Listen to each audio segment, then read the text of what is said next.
Assalamualaikum dan salam sejahtera. Hai, saya Cikgu Farah. Hari ini kita akan belajar bagaimana cara untuk memuat turun atau mendownload Google Classroom menggunakan smartphone. Untuk pengetahuan semua, saya menggunakan smartphone base Android iaitu Samsung Galaxy Note 5. Okey, jom kita mulalah. Okey, saya download menggunakan Google Play Store. Okey, saya tekan Google Classroom dan saya klik install.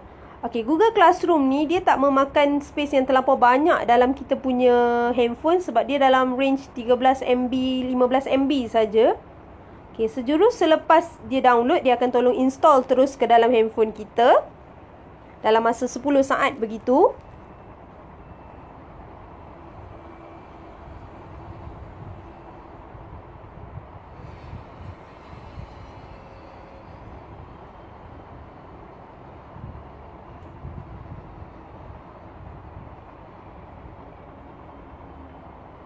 Kemudian kita boleh terus klik open. Okey, bila kita dah klik open, akan keluar paparan sebegini. Okey, kita klik get started. Bila saya klik get started, akan keluar satu pop-up untuk membuat pemilihan email mana yang saya nak guna. Sama ada email biasa ataupun email MOE. Okey, jika ada email MOE, cikgu boleh terus klik email MOE. Okey, saya guna email MOE untuk urusan rasmi lah, urusan sekolah. Jika tiada email MOE ni, cikgu boleh add account. Okey.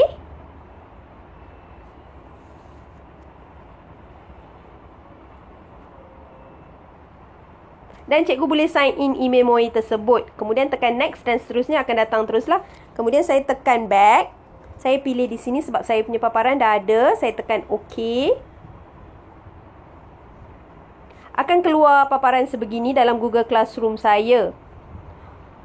Okey, 4 kelas ni saya telah pun cipta di awal waktu 2020 hari tu. Dan saya guna sepenuhnya sepanjang PKP. Okey, button bagaimana untuk cikgu nak create kelas-kelas seperti ini. Okey, ada button plus di bahagian atas kanan. Okey, kita klik.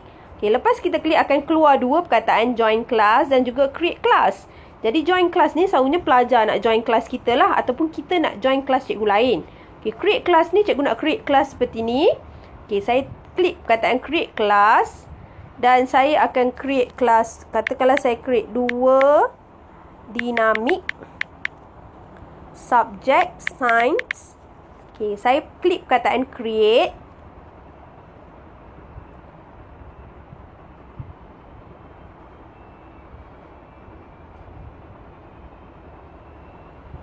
Dan akan keluar seperti ini, paparan seperti ini. Okey, pop-up yang terbaru ni adalah kolaborasi antara Google Meet dan juga Google Classroom. Untuk Google Meet ni saya akan buat video asing. Nanti cikgu tengok video asing tu lah. Okey, saya tekan dismiss dahulu. Okey, perkataan pertama dekat bawah ni, tab yang pertama adalah stream, bahagian depan.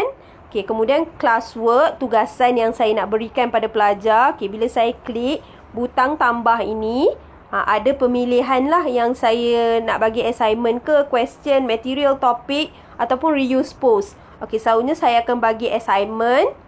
Okey, saya bagi tajuk assignment. Kemudian saya bagi arahan yang jelas. Saya bagi markah kepada pelajar.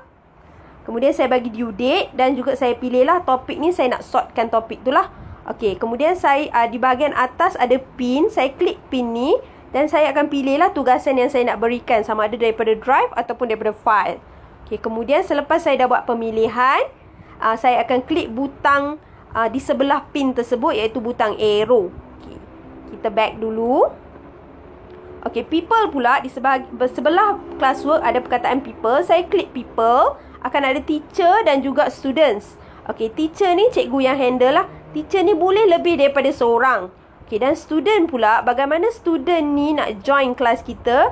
Ada dua cara. Yang pertama, cikgu sendiri. Okey, cikgu tekan, cikgu tekan button plus di sebelah student ni. Okey, cikgu boleh masukkan email mereka lah, email MOE mereka. Ni cikgu kena buat satu-satu lah.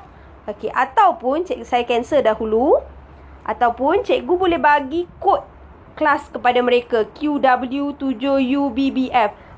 Bagaimana kita nak dapat kod ni supaya tak tersalah cikgu nak copy. Okey, cikgu tekan stream. Okey, di bahagian atas ni ada setting. Simbol setting. Cikgu tekan setting. Okey, ada about. Dan bahagian bawah ni ada general. Okey, bahagian bawah general ni ada class code. Cikgu klik saja class code, dia akan copy. Dan cikgu boleh terus hantar pada grup WhatsApp kelas. Okey, ni adalah class code yang pelajar perlu join untuk kelas saya. Saya akan bagi arahan selepas ini dalam Google Classroom sahaja. Contohnya. Okey, sekarang saya pangkah dahulu. Okey, kita tengok contoh kelas yang telah saya buat lah. Pangkah. Okey, kita masuk Sains 2 Efficient. Okey, Sains 2 Efficient, dia punya stream adalah seperti ini. Okey, ni macam stream muka depan Facebook lah. Okey, feed kita. Okey, tadi saya dah buat kelas atas talian, kelas online tadi. Okey, kepada pelajar yang tidak sempat masuk kelas saya pagi tadi, mereka boleh rujuk lah YouTube untuk pembelajaran hari ini. Okey, kemudian di bahagian classwork pula, saya dah sort dengan elok lah by chapter ataupun by bab tugasan yang perlu mereka buat. Okey, ni adalah tugasan yang perlu mereka buat. Okey, people pula, okey, ada saya sebagai cikgu dan juga student-student saya yang dah masuk lah. Ni adalah student-student saya yang telah pun join kelas saya 2 Efficient. Okey, bagaimana pula penambahan cikgu di bahagian atas ni? Okey, kita back. Okey, bagaimana nak klik back tu dekat handphone kita lah, kita klik back. Okey, untuk Maths 2 Inovatif saya masuk. Okey, Maths 2 Inovatif ni lah ni dikendalikan oleh cikgu praktikal yang baru saja masuk minggu lepas. Okey, saya tekan people. Okey, ada group, ada cikgu praktikal lah yang handle juga kelas ni. Jadi saya tekan plus di sebelah bahagian teachers ni. Okey, kemudian saya masukkan email MOE cikgu tersebut.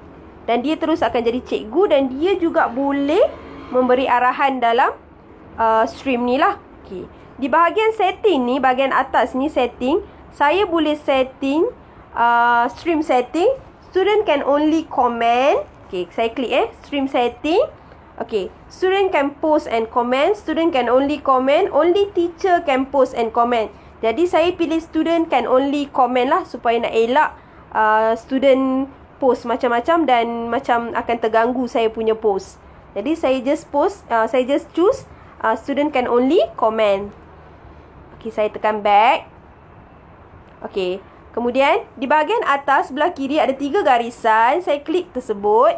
Okey, cikgu boleh tengok yang bahagian atas ni, cikgu boleh pilih email mana yang cikgu nak. Okey, email MOE ke ataupun email biasa. Okey, kalau dah ada email MOE, pakai email MOE sajalah. Andai kata dia tak pilih email MOE, cikgu boleh klik lah kat situ untuk pemilihan email MOE.